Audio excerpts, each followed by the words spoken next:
إن الحمد لله نحمده ونستعينه ونستغفره ونعوذ بالله من شرور أنفسنا ومن سيئات أعمالنا من يهده الله فلا مضل له ومن يضلله فلا هادي له وأشهد أن لا إله إلا الله وحده لا شريك له وأشهد أن محمدا عبده ورسوله أما بعد فإن خير الحديث كتاب الله وخير الهدي هدي محمد صلى الله عليه وسلم وشر الأمور محدثاتها وكل محدثة بدعة وكل بدعة ضلالة وكل ضلالة في النار يا أيها الذين آمنوا اتقوا الله حق تقاته ولا تموتن إلا وأنتم مسلمون يا أيها الناس اتقوا ربكم الذي خلقكم من نفس واحدة وخلق منها زوجها وبث منهما رجالا كثيرا ونساء واتقوا الله الذي تساءلون به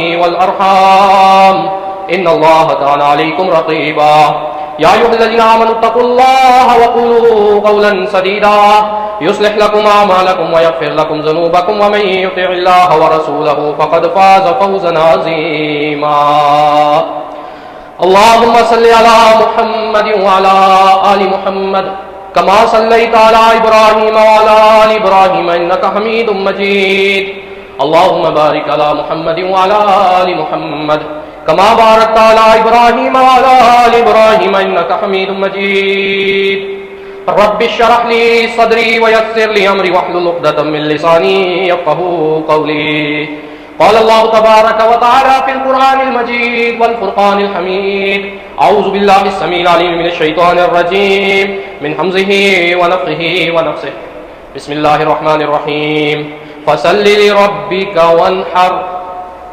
تمام طرح کی تعریفی کلمات الرب الحاکمین کے لیے جو تمام جہانوں کا خالق مالک اور رازق ہے انگنت لا تعداد درود و سلام ہو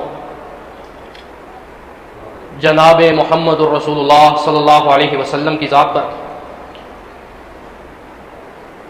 سوال یہ پیدا ہوتا ہے کہ قربانی کیا ہے، قربانی کی تعریف کیا ہے، قربانی کہتے کسے ہیں؟ قربانی کی جاتی ہے اللہ کا قرب حاصل کرنے کے لیے۔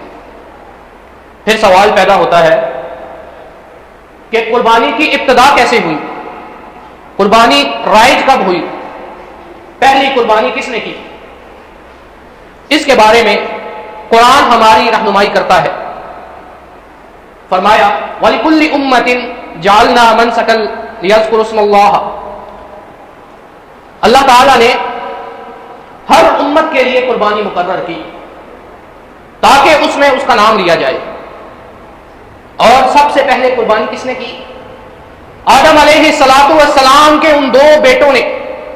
قرآن فرماتا ہے وَاتْلُ عَلَيْهِمْ نَبَأَ ابْنَيْ آدم، تو بیان کر آدم کے دو بیٹوں کا واقعہ۔ اذ قربا قربانا، جنہوں دونوں نے قربانی کی، پھر ایک کی قربانی کو اللہ تعالیٰ نے قبول کیا اور دوسرے کی قربانی کو قبول نہیں کیا، اور اس میں سے ایک نے کہا میں تجھے ضرور بضرور قتل کروں گا۔ پھر فرمایا اللہ نہیں قبول کرتا کوئی بھی عمل من المتقین مگر پرہیزگاروں سے، پرہیزگاری شرط ہے۔ قرآن میں آدم کے دونوں بیٹوں کا نام نہیں آیا، لیکن تورات میں ذکر ہے، ایک کا نام حابیل ہے اور دوسرے کا نام قابیل ہے۔ حابیل یہ ریوڑ چلایا کرتا تھا، بکریوں کا، دمبوں کا اس کے پاس ریوڑ ہوا کرتا تھا، اور قابیل یہ کھیتی باڑی کیا کرتا تھا۔ اور حابیل نے اپنے ریوڑ میں سے عمدہ جانور نکال کر اللہ کی راہ میں دیا، اور قابیل نے ایک ردی قسم کی اکٹھا کیا اپنے کھیت سے اور ردی قسم کی قربانی کی۔ اللہ تعالیٰ نے کس کی قربانی کو قبول کیا؟ جس کی قربانی عمدہ تھی، اس نے اپنے ریوڑ میں سے ایک موٹا تازہ جانور نکالا۔ وجہ کیا تھی کہ ایک کی قربانی اللہ تعالیٰ نے قبول کی، دوسرے کی قبول نہیں کی؟ وجہ یہ تھی کہ ایک میں تقویٰ زیادہ تھا، دل کی صفائی۔ انبیاء کرام کا بھی یہی مقصد تھا کہ انبیاء نے پہلے دل کی صفائی کی اور بعد میں اعمال بتلائے۔ اگر دل کی صفائی ہوگی تو اعمال اچھے ہوں گے، اگر دل کی صفائی نہیں ہوگی تو اعمال گندے ہوں گے، اعمال مقبول نہیں ہوں گے. اسی لیے اللہ کے نبی صلی اللہ علیہ وسلم نے پہلے شراب کی حرمت کا اعلان نہیں کیا. اللہ تعالیٰ نے پہلے شراب حرام نہیں کی.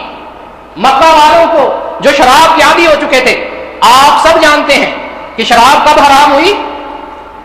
مدینہ کے اندر آ کر شراب حرام ہوئی.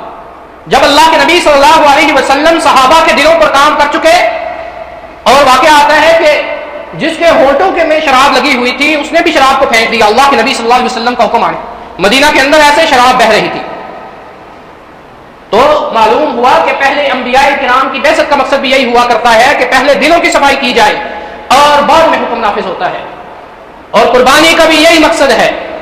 اگر تقویٰ ہوگا تو قربانی قبول ہوگی، ورنہ قربانی قبول نہیں ہوگی. اور تقویٰ 4 چیزوں کا نام ہے. اسی سے اسلام بھی بنتا ہے، اسی سے مومن بھی بنتا ہے، اسی سے متقی اور پرہیزگار بھی بنتا ہے. پہلی چیز جو تقویٰ حاصل کرنے کے لیے ضروری ہے، اگر یہ نہیں ہوگی تو تقوی کو نہیں انسان پہنچ سکتا، وہ عقیدہ توحید ہے. اللہ کی وحدانیت کا اقرار ہے، اللہ کی ربوبیت کا اقرار ہے، اللہ کی صفات کا اقرار ہے. کسی اور کو حاجت روائی کے لیے نہ پکارتا ہو، یہ نہ کہتا ہو، کسی اور سے اولاد نہ مانگتا ہو، اللہ سے اولاد مانگتا ہو. یہاں پر کہتے ہیں، امام بلی سے کہتے ہیں کہ ہماری قسمت کھری کر دو. کہتے ہیں کہ نہیں کہتے؟ اور حاجت روائی کے لیے جاتے ہیں کہ نہیں جاتے؟ اور پھر پرہیزگاری کے لیے پہلی چیز جو ہے وہ اللہ کی وحدانیت کا اقرار ہے، عقیدہ توحید ہے. اگر کسی انسان کا دل خالی ہے، وہ شرک کرتا ہے اللہ کے ساتھ، تو اس کا کوئی بھی عمل مقبول نہیں ہوگا. یہ بنیاد ہے، یہ بنیاد ہے عقیدہ توحید. اگر عقیدہ توحید نہیں ہوگا تو کوئی عمل مقبول نہیں. دوسرے نمبر پر عبادات آتی ہیں، نماز، روزہ، حج، زکات، اسے بھی پرہیزگاری آتی ہے. اگر کوئی شخص نماز ہی نہیں پڑھتا، جمعہ کو آتا ہے مسجد کے اندر،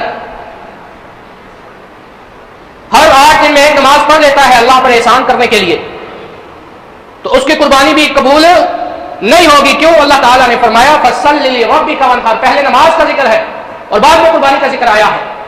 ہمارے یہاں کیا ہوتا ہے کہ نماز پڑھتے نہیں، دل کے اندر تقویٰ ہے کوئی نہیں، اور قربانی بھی ہم ان لوگوں کے ساتھ کرتے ہیں جو اللہ کے ساتھ شرک کرتے ہیں.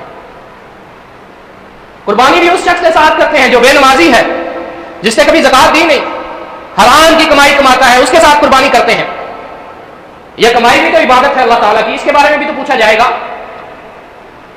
سود لے رہا ہے، اللہ اور اس کے رسول کے ساتھ جنگ کر رہا ہے، ہماری قربانیاں ان کے ساتھ ہوتی ہیں. اور عبادت میں ایک اور چیز آ گئی، کاروبار بھی آ گیا. کاروبار کرتے ہیں، یہ اے کیٹیگری کی قربانی، یہ بی کیٹیگری کی، یہ سی کیٹیگری کی، یہ ڈی کیٹیگری کی. اے کیٹیگری کی قربانی اگر آپ کریں گے، آپ کے سامنے جانور ذبح کیا جائے گا. بی کیٹیگری کی قربانی کریں، تھوڑی سی کم ہے لیکن وقف کر دیں. یا اللہ کے نبی صلی اللہ علیہ وسلم ایسے عبادت کیا کرتے تھے. اللہ کے نبی صلی اللہ علیہ وسلم نے 100 اونٹ نہر کیے، 63 آپ نے خود ذبح کیے. مگر نہ صحابہ کو حکم دیتے تو 100 کے 100 حاضر ہو جاتے، نہر کر دیتے صحابہ اللہ کے نبی صلی اللہ علیہ وسلم کے ایک حکم پر. 63 اونٹ اللہ کے نبی صلی اللہ علیہ وسلم نے خود ذبح کیے، خود نہر کیے، اور باقی جو 37 بچ گئے تھے حضرت علی رضی اللہ تعالیٰ عنہ سے فرماتے ہیں علی آپ نہر کر دیں. کیوں تھک گئے؟ کوئی سوچے ہے کہ کتنی زیادہ طاقت تھی اللہ کے نبی صلی اللہ علیہ وسلم کے پاس. کوئی استطاعت رکھتا ہے کہ 63 اونٹ ذبح کر لے؟ اللہ اکبر کبیرہ. تو اسے معلوم ہوتا ہے کہ ذبح خود کرنا چاہیے، یہ افضل ہے. اور اگر استطاعت نہ رکھے تو پھر کسی دوسرے سے کہہ سکتا ہے، جیسے اللہ کے نبی صلی اللہ علیہ وسلم نے علی رضی اللہ تعالیٰ عنہ کو کہہ دیا کہ آپ یہ باقی 37 آپ نہر کر دیں. تو عبادت کیسے؟ جیسے محمد صلی اللہ علیہ وسلم بتلائیں گے ویسے ہی مقبول ہونی ہے. ہم لیتے سود ہیں اور قربانی دے رہے ہیں، کام بینکوں میں کرتے ہیں، سود لکھتے ہیں، سود کی محافظت کرتے ہیں اور قربانی دے رہے ہیں. کوئی عمل بھی قبول نہیں اگر حرام کی کمائی پیٹ کے اندر جا رہی ہے. دعائیں جو ہم کرتے ہیں یہ بھی ایک عبادت ہے. ہماری دعا قبول کیوں نہیں ہوتی؟ ہم اللہ سے دعا کر کر کے تھک جاتے ہیں، ہماری دعا قبول ہی نہیں. کیوں؟ حرام کا لقمہ جو پیٹ کے اندر گیا ہے وہ وجہ ہے کہ دعا قبول نہیں ہو رہی، کوئی عبادت قبول نہیں ہو رہی. کتنا مہنگا جانور لے کر آیا ایک امیر آدمی، وہ لے کر آتا ہے 80-90 ہزار، لاکھ، 2 لاکھ، 3 لاکھ کا جانور لے کر آیا اور حرام کما رہا ہے. یہ پیسہ اس کا ضائع ہو گیا. اللہ کو گوشت نہیں چاہیے، گوشت تو آپ کے کھانے کے لیے اللہ تعالیٰ نے رکھا ہے. آپ کھائیے، آپ کے کھانے کے لیے اللہ تعالیٰ نے یہ گوشت رکھا، ورنہ پرانی امتوں میں تو یہ بھی سہولت نہیں تھی۔ قبولیت کا کیسے پتہ چلتا تھا؟ حابیل اور قابیل کے واقعے میں قبولیت کا کیسے پتہ لگا کہ وہ جو اس نے دمبا ذبح کیا تھا حابیل نے، آسمان سے آگ آئی اور اس گوشت کو لے گئی، بزم کر دیا اس نے۔ یہ قبولیت کی نشانی ہوا کرتی تھی کہ اس کی قربانی قبول ہو گئی ہے۔ لیکن امت محمدی پر تو اللہ تعالیٰ کا اتنا بڑا احسان ہے کہ اللہ تعالیٰ نے کہا کہ گوشت تم کھاؤ۔ اللہ تعالیٰ کو یہ گوشت نہیں چاہیے، یہ پرہیزگاری چاہیے، یہ عبادات میں پرہیزگاری چاہیے اللہ تعالیٰ کو، جو اللہ تعالیٰ کو پہنچتی ہے، جو ہماری دعائیں قبول کراتی ہے، ہماری عبادات قبول کراتی ہے۔ ہم نے کبھی سوچا ہی نہیں قربانی کرتے ہوئے کہ متقی پرہیزگار آدمی بھی ہے جس کے ساتھ میں پتی ڈال رہا ہوں، جس کے ساتھ میں حصہ ڈال رہا ہوں، نمازی بھی ہے کہ نہیں، اور عقیدہ توحید بھی اس کا بہتر ہے کہ نہیں، ہم کس کے ساتھ ڈالتے ہیں؟ جس کا عقیدہ یہ ہے وہ درباروں کے اندر جا کر اللہ کے علاوہ غیر اللہ سے مانگ رہا ہے، قسمتیں کھری کروا رہا ہے، حاجت روائی کرا رہا ہے، مشکل کشائی کرا رہا ہے، کہتا ہے میری سنتا نہیں، تیری موڑتا نہیں، تو پھر قربانی کیسے قبول ہوگی؟ اور دوسرے نمبر پر متقی پرہیزگار ہونے کے لیے عبادات آتی ہیں۔ اگر عبادات ہی نہیں پوری کر رہا، اور عبادت میں بھی سب سے پہلے نماز آتی ہے، نماز ہی نہیں پڑھتا ایک شخص، بے نمازی آدمی، اس کی عبادت کیسے قبول ہوگی؟ قربانی تو سال میں ایک دفعہ آتی ہے۔ اور تیسرے نمبر پر جو چیز آتی ہے وہ معاملات ہیں، جن کو حقوق العباد کہتے ہیں۔ اگر یہ معاملات خراب ہے، ایک شخص کے عبادات بھی کر رہا ہے، عقیدہ توحید بھی ٹھیک ہے، معاملات میں آ کر ڈگمگا گیا۔ ہم میں سے سب سے زیادہ معاملات میں آ کر لوگ ڈگمگا جاتے ہیں۔ کسی سے ادھار لیتے ہیں، اپنا مال سمجھ لیتے ہیں، کہتے ہیں یہ تو ہمارا ہی مال تھا، اسے لیا ہے تو دے دیں گے، کبھی سوچا ہی نہیں کہ بھئی اس کی بھی ضرورت ہو سکتی ہے، اس نے تمہاری ضرورت پوری کی ہے۔ غاصبانہ قبضہ کر لیتے ہیں، زمین کا ٹکڑا اس پر قبضہ کر لیا، کبھی سوچا ہی نہیں کہ اس کے بدلے کیا دینا پڑے گا مجھے۔ اللہ کے نبی صلی اللہ علیہ وسلم صحابہ سے پوچھتے ہیں، جانتے ہو دین کے اندر مسکین کون ہے؟ تم کس کو مسکین جانتے ہو؟ کہتے ہیں ہم اس کو مسکین کہتے ہیں، ہم اس کو مسکین کہتے ہیں کہ جو شخص غریب ہو، 2 وقت کی روٹی نہ کھا سکتا ہو۔ اللہ اکبر کبیرہ۔ کہتے ہیں جانتے ہو دین کے اندر مسکین کون ہے؟ جس کا عقیدہ بھی بہت بہترین ہو، اللہ کی وحدانیت کا بھی اقرار کرتا ہو، ربوبیت، اسماء و صفات، عقیدہ بھی ٹھیک ہے، نماز، روزہ، حج، زکوٰۃ بھی ٹھیک ہے، سنت کے مطابق ہے، ساری چیزیں ٹھیک ہے، لیکن معاملات میں آ کر ڈگمگا گیا، کسی کی زمین پر قبضہ کیا ہے، کسی کی دولت ناحق کھائی ہے، کسی مسلمان بھائی کا گوشت کھایا ہے، غیبت کی ہے، کسی مسلمان کی عزت پر تہمت لگائی ہے، جھوٹی قسمیں کھاتا ہے، تو اس کی نیکیاں اٹھا کر دوسرے کے نام اعمال پر، نماز پڑھی ہے، نماز جا رہی ہے دوسرے کے پاس نماز دے دی، روزہ دے دیا، حج دے دیا، زکوٰۃ دے دی، جتنا بڑا گناہ اتنی بڑی نیکی گئی۔ تصور تو کیجئے کہ ہمارے معاملات کیسے ہیں۔ ہم دوسرے مسلمان بھائی کی حرمت کا خیال رکھتے ہیں۔ اللہ کے نبی صلی اللہ علیہ وسلم خطبہ الحجۃ الوداع پر فرماتے ہیں، فرمایا پہلے شہر کا نام پوچھا، صحابہ نے کہا اللہ اور اس کا رسول بہتر جانتے ہیں۔ اللہ کے نبی خاموش ہو گئے۔ صحابی کہتے ہیں کہ ہم یہ سمجھ رہے تھے کہ آپ اس شہر کا نام تبدیل کریں گے۔ آپ نے کہا کہ کیا یہ مکہ نہیں ہے؟ صحابہ نے کہا کیوں نہیں؟ کہا یہ دن کون سا ہے؟ صحابہ نے کہا اللہ اور اس کے رسول بہتر جانتے ہیں۔ اللہ کے نبی صلی اللہ علیہ وسلم خاموش ہو گئے۔ صحابی کہتے ہیں کہ ہم نے تصور کیا کہ آپ کوئی اور نام رکھنا چاہتے ہیں۔ کہا یہ یوم النہار نہیں ہے؟ کہا جی اللہ کے نبی۔ عرفہ کے میدان کے اندر آپ یہ خطبہ دے رہے ہیں، اور پھر مہینہ پوچھا اللہ کے نبی صلی اللہ علیہ وسلم نے، کہا یہ مہینہ کون سا ہے؟ پھر اللہ کے نبی صلی اللہ علیہ وسلم کو فرماتے ہیں اللہ اور اس کا رسول بہتر جانتے ہیں۔ کہا کیا یہ ذی الحجہ نہیں ہے؟ کہا جی اللہ کے نبی۔ کہا مسلمان کی عزت اور اس کا مال اسی طرح ہے، تم پر حرام ہے جیسے یہ شہر اور یہ مہینہ اور اس مہینے میں یہ دن، اس کی حرمت ہے، ویسے ہی مسلمان کی حرمت قرار دی اللہ کے نبی صلی اللہ علیہ وسلم نے۔ کیسی بات ہے، ہم کبھی سوچتے ہی نہیں ہمارے معاملات کیسے ہیں، تو پھر متقی اور پرہیزگار کیسے ہم؟ تقویٰ کا تو ضروری ہے کہ معاملات بھی ٹھیک ہو، حقوق العباد میں بھی ٹھیک ہو۔ ہاں غلطی ہو جاتی ہے انسان سے، اور اس کے لیے ہر وقت استغفار کا ورد زبان پر ہو، اللہ تعالیٰ سے معافی تو مانگے۔ ہمارا وتیرہ کیا ہے؟ کہتے ہیں میں معافی تو مانگنا چاہتا ہوں لیکن کیا اللہ مجھے معاف کر دے گا؟ گناہ بہت زیادہ ہے۔ اللہ ضرور معاف کر دے گا آپ کو، کبھی اللہ سے مانگ کر تو دیکھو۔ اپنے معاملات پر ندامت نہیں ہوتی انسانوں کو، نادم نہیں ہوتے، فخر سے گناہ کر دیتے ہیں۔ عبداللہ بن عمر رضی اللہ تعالی عنہ فرماتے ہیں کہ ہم اللہ کے نبی صلی اللہ علیہ وسلم چھوٹے چھوٹے گناہوں کو بھی موبقات تصور کیا کرتے تھے۔ موبقات جانتے ہیں کسے کہتے ہیں؟ کہ ایک پہاڑ ہے، وہ پہاڑ اوپر آ کر گر جائے گا، اتنے بڑے گناہ ہم سمجھتے تھے ان کو، چھوٹے چھوٹے گناہ، اور آج تم ان کو ایسے سمجھتے ہو کہ ناک پر مکھی بیٹھی اور ہاتھ کے اشارے سے اڑا دی، کبھی معاملات کے بارے میں نہیں سوچا۔ اور پھر آخری چیز وہ اخلاقیات ہے جو آج سب سے زیادہ پست ہو چکی ہے، اور اخلاقیات میں سب سے پہلے حیا آتی ہے۔ اور حیا یہ نہیں ہے کہ عورت کو پردہ کرا لیا، مرد نے نگاہ نیچی کر لی، یہ حیا نہیں ہے۔ ماں باپ سے اچھا سلوک کرنا بھی حیا ہے، بڑے اور چھوٹے کی تمیز بھی حیا ہے۔ یہ اخلاقیات اللہ کے نبی صلی اللہ علیہ وسلم نے سکھلائی ہیں۔ صحابہ کو چھوٹی چھوٹی باتیں سکھلایا کرتے تھے، محفل میں بیٹھنے کے آداب بھی سکھلائے ہیں، کفار مجلس کی دعا بھی اللہ کے نبی صلی اللہ علیہ وسلم نے سکھلائی ہے۔ ایک مجلس کے اندر 1000 مرتبہ استغفار کیا کرتے تھے اللہ کے نبی صلی اللہ علیہ وسلم۔ کیا ہماری مجلسیں بھی ایسی؟ یہ اخلاقیات اللہ کے نبی صلی اللہ علیہ وسلم نے سکھلائی ہیں۔ تو 4 چیزوں کا مجموعہ ہوا تقویٰ۔ وہ 4 چیزیں کون سی ہیں؟ پہلی چیز عقیدہ توحید، دوسری چیز عبادات، تیسری چیز معاملات حقوق العباد، اور چوتھی چیز اخلاقیات۔ ہم عقیدہ توحید بھی بیان کرتے ہیں بہت سخت لہجے کے ساتھ۔ اللہ کے نبی صلی اللہ علیہ وسلم و صحابہ نے اس معاملے میں سختی کی ہے، اور یہ اخلاقیات کا تقاضا ہے کہ ایک مسلمان شرک کو دیکھے، ایسا عمل ہوتا ہوا دیکھے تو اس کو منع کرے، ہاتھ سے روکنے کی کوشش کرے۔ ہاتھ سے نہیں روک سکتا تو زبان سے روکنے کی کوشش کرے، زبان سے نہیں روک سکتا تو دل کے اندر برا جانا۔ کہا یہ دل کے اندر برا جاننا یہ ایمان کی کمزوری ہے۔ تو قربانی کے حوالے سے بات ہو رہی تھی کہ پرہیزگاری بھی ضروری ہے۔ یہ 4 چیزیں ضروری ہیں قربانی کے لیے۔ کتنا مہنگا جانور لے کر آئے، کتنا مہنگا، اور حج کو گیا، حج قبول نہیں، کیوں؟ حرام کی کمائی ہے پیچھے۔ کیسی بات ہے؟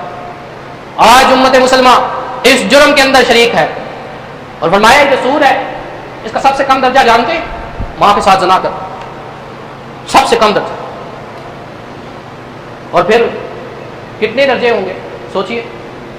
کسی معاملے کے اندر اللہ کے نبی صلی اللہ علیہ وسلم نے فرمایا اللہ اور اس کے رسول کے ساتھ جانا۔ قربانی کا جانور لے کر آئیے، اپنی حلال کی کمائی سے لے کر آئیے، اور پھر متقی پرہیزگار تقویٰ پیدا کیجئے۔ اور پھر صحابہ نے پوچھا اللہ کے نبی صلی اللہ علیہ وسلم سے، اللہ کے نبی یہ قربانیاں کیا ہیں؟ قربانیاں کیا ہیں؟ اللہ کے نبی صلی اللہ علیہ وسلم نے فرمایا یہ میرے دادا ابراہیم کی سنت ہے۔ فلسفہ دیکھیے قربانی کا کہ مطالبہ کیا کیا جا رہا ہے ابراہیم علیہ السلام سے کہ اللہ کے لیے جو تمہیں سب سے زیادہ چیز محبوب ہے وہ اللہ کے لیے پیش کرو۔ ابراہیم علیہ السلام نے دیکھا کہ مجھے تو سب سے زیادہ محبوب کیا چیز ہے؟ وہ تو اولاد ہے جو اللہ تعالیٰ نے بڑھاپے میں عطا کی، دعائیں کر کے اولاد مانگی، بڑھاپے میں اولاد عطا کی۔ اللہ نے فرمایا کہ جو سب سے زیادہ محبوب چیز ہے ابراہیم وہ پیش کرنی ہوگی، محبت کا ثبوت دینا ہوگا۔ خواب میں آیا کہ اسماعیل کے گلے میں چھری چلا رہے ہیں، تو باپ بھی وہ جو خلیل اللہ اور بیٹا بھی فرما بردار کہتا ہے جو اللہ نے حکم دیا ہے بابا وہ کر گزریے۔ باپ چھری لے کر بیٹے کے گلے کی طرف آتا ہے اور بیٹا کہتا ہے ابا ذرا بھی نہ جھجکیے۔ ہائے کیا چیز ہے! ابراہیم علیہ السلام اولاد کے معاملے میں وہ اولاد جو بڑھاپے کا سہارا ہے، کوئی تصور کرے۔ آج منکرین حدیث قربانی پر اعتراض کرتے ہیں، کہتے ہیں یہ گوشت کا ضیاء ہے، یہ گوشت کا ضیاء ہے۔ میں کہتا ہوں یہ نعم بدل ہے، یہ بدل ہے، اور بدل کے مقابلے میں ضائع نہیں ہوا کرتا۔ کہتے ہیں اس گوشت کی بجائے، اس قربانی کی بجائے پیسہ دے دیجیے، کسی غریب کی امداد کر دیجیے۔ پیسے کا بھی ضیاء ہے، گوشت کا بھی ضیاء ہے، وقت کا بھی ضیاء ہے۔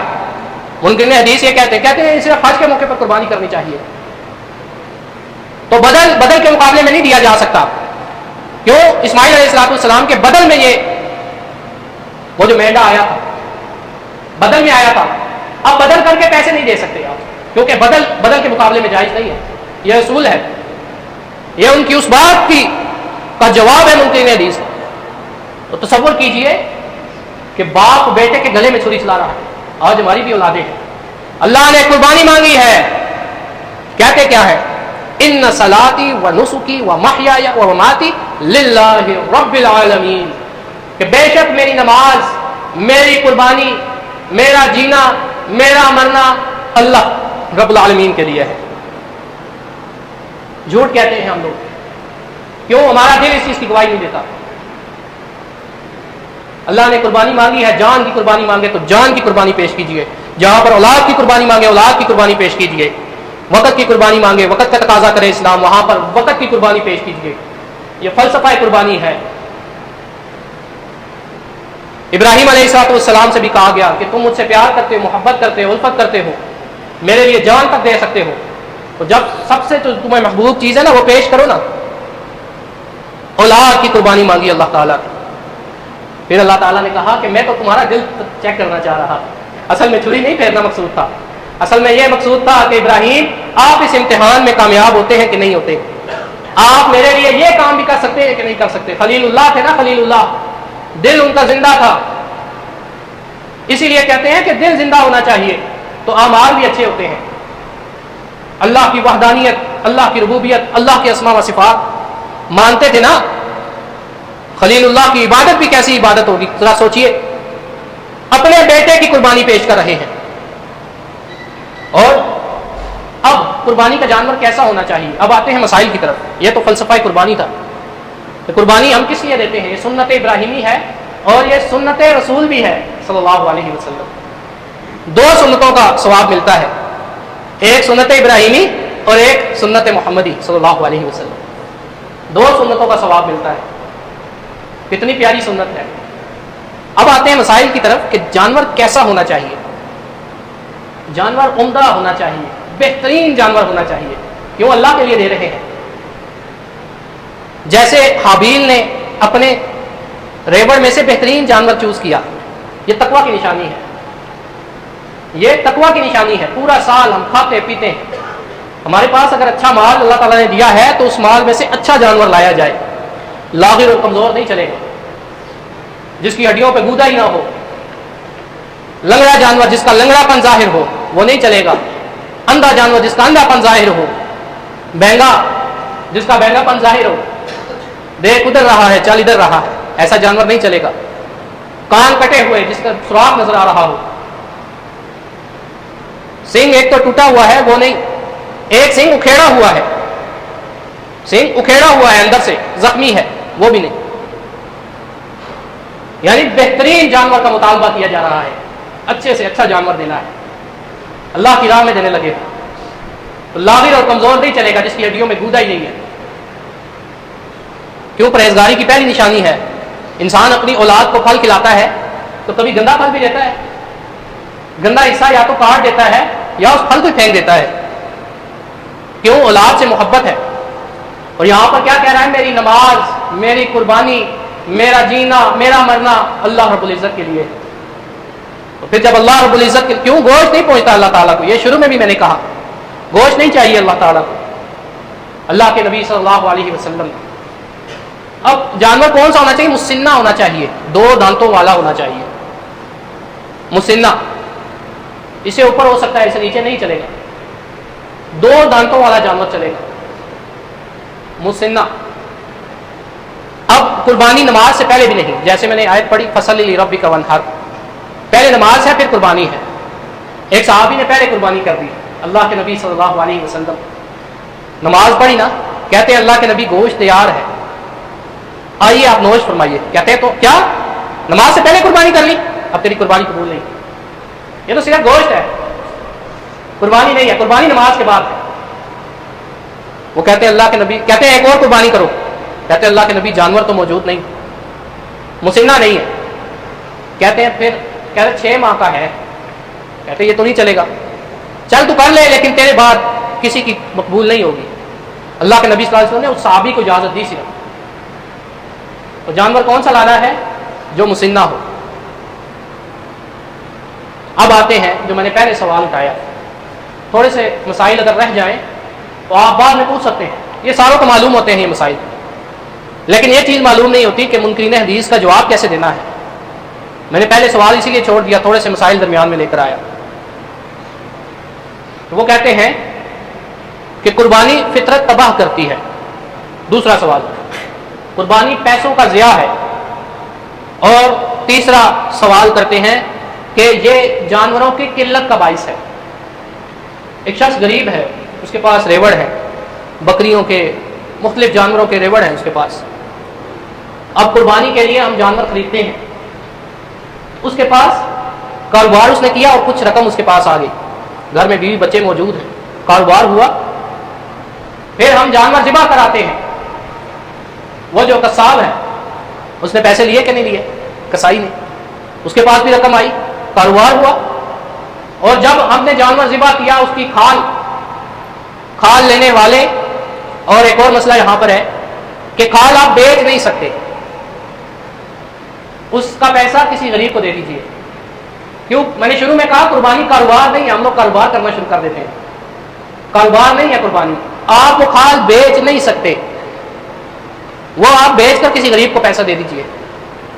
تو جو کھالے لینے والے ہیں، دغابت کرنے والے ہیں، ان کے یہاں بھی کچھ، ان کے گھر میں بھی رزق کیا. باقی جو گوشت آپ نے تقسیم کیا ہے، جو سال بھر گوشت ہی نہیں کھا سکتے، وہ وافر مقدار میں گوشت کھا لیتے ہیں. پورے سال کی ان کی جو باڈی ہے وہ گوشت مانگتی ہے. کچھ اجزاء ہوتے ہیں جن کو گوشت چاہیے، کمزور ہو گیا انسان، گوشت چاہیے تو اس کو گوشت میسر آ جاتا ہے. پھر فیکٹری میں جائیے، وہ کھالیں، جوتے، بیگ اور کوئی اس طرح کی چمڑے کی چیزیں بن جاتی ہیں. تو کتنا بڑا کاروبار میسر آیا لوگوں کو. اسی لیے کہا کہ تمہارے لیے اس میں خیر ہے. سورہ حج کے اندر، قربانی کے اندر کیا ہے؟ تمہارے لیے خیر ہے. اللہ اکبر کبیرہ. یہ ساری چیزیں اللہ تعالیٰ نے ہمارے لیے رکھی ہیں، تو قربانی کرنی چاہیے. تو خلاصہ کلام کیا ہے کہ ہم اللہ کی عبادت کیوں کرتے ہیں؟ تاکہ اللہ کا تقوی حاصل ہو جائے. اور قربانی سال میں ایک دفعہ آتی ہے. اگر قربانی ہم کرتے ہیں تو متقی اور پرہیزگار آدمی کے ساتھ کرنی چاہیے، نمازی آدمی کے ساتھ کرنی چاہیے، جس کا عقیدہ توحید ٹھیک ہو، اس کے ساتھ قربانی کیجیے. ایسے لوگوں کے ساتھ مل کر قربانی نہ کیجیے جو نماز نہیں پڑھتا، جو صرف جمعہ کو آتا ہے. عبادات کے لیے، قبولیت کے لیے ضروری ہے کہ تقوی اور پرہیزگاری بھی دلوں کے اندر ہو. جن کے معاملات ہی خراب ہیں، حقوق العباد کا کبھی خیال نہیں رکھتے، جن کی اخلاقیات کی گراوٹ کا یہ حال ہے کہ لوگ کہتے ہیں کہ یہ بڑا بد مزاج ہے، ایسے لوگوں کے ساتھ قربانی نہ کیجیے. اچھے لوگوں کے ساتھ جن کے دل میں تقوی اور پرہیزگاری ہو. اللہ تعالیٰ سے دعا ہے کہ اللہ تعالیٰ ہمیں تقوی اختیار کرنے کی توفیق عطا فرمائے. وآخر دعوانا